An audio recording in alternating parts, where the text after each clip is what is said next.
The Supreme Court ruling directing the trial court to examine the report of the special investigation team is open to interpretation. The BJP quickly hailed it as a victory for Narendra Modi. Party patriarch Lal Krishna Advani went to the extent of saying Narendra Modi is one of the party's favorites for the post of Prime Minister. Gujarat right victims are disappointed. To discuss the ruling and the road ahead, joining me now, Shakti Singh Gohil, leader of opposition in the Gujarat Assembly, Jai Narayan Vyas, spokesperson for the Gujarat government, Teesta Setalwad, social activist and campaigner for the right victims, Tanveer Jaffrey, late former Congress MP Ehsan Jaffrey's son. Also with me in the studio is Harinder Baveja, editor investigations, headlines today, she's worked extensively on the Gujarat riots. Let's get to the first phase of question. Does the Supreme Court ruling let the Gujarat Chief Minister Narendra Modi off the hook? Let me go straight to Jai Narayan Vyas. Mr. Vyas, BJP MP Balbir Punj today said this is not just a relief for Narendra Modi, this is victory for him. How is this victory? This clearly is not a clean chit.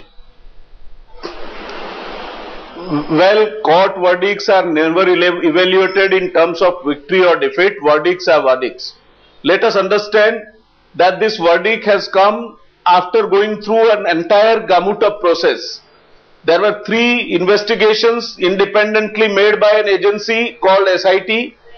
There were doubts raised by some segments of the NGOs and society in SIT investigations.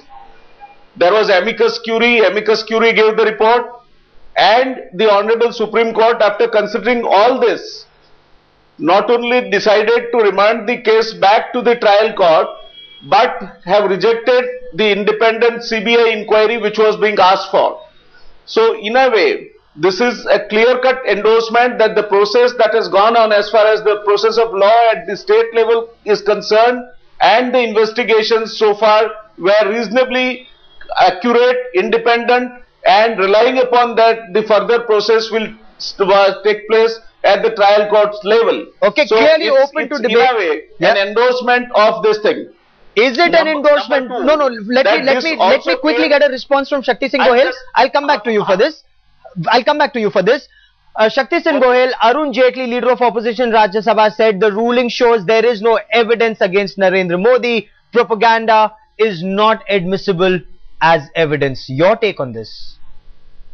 Mr. Gaurav, I have a copy of the judgment which is delivered by the Honorable Supreme Court.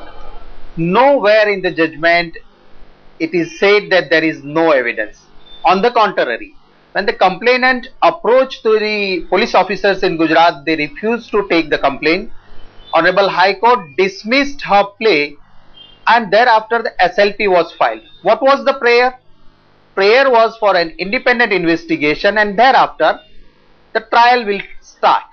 Here in the entire judgment, there is nothing for BJP to be happy, but on the contrary, the say of the complainant that these are the accused, they shall be also face the trial. Okay. They should face the trial, and after the exercise by the Supreme Court, and because of the amicus curiae, I must say that Supreme Court has said that as per the Criminal Procedure Code chapter 12, what the option we have after the investigation, it has to go to before the trial court.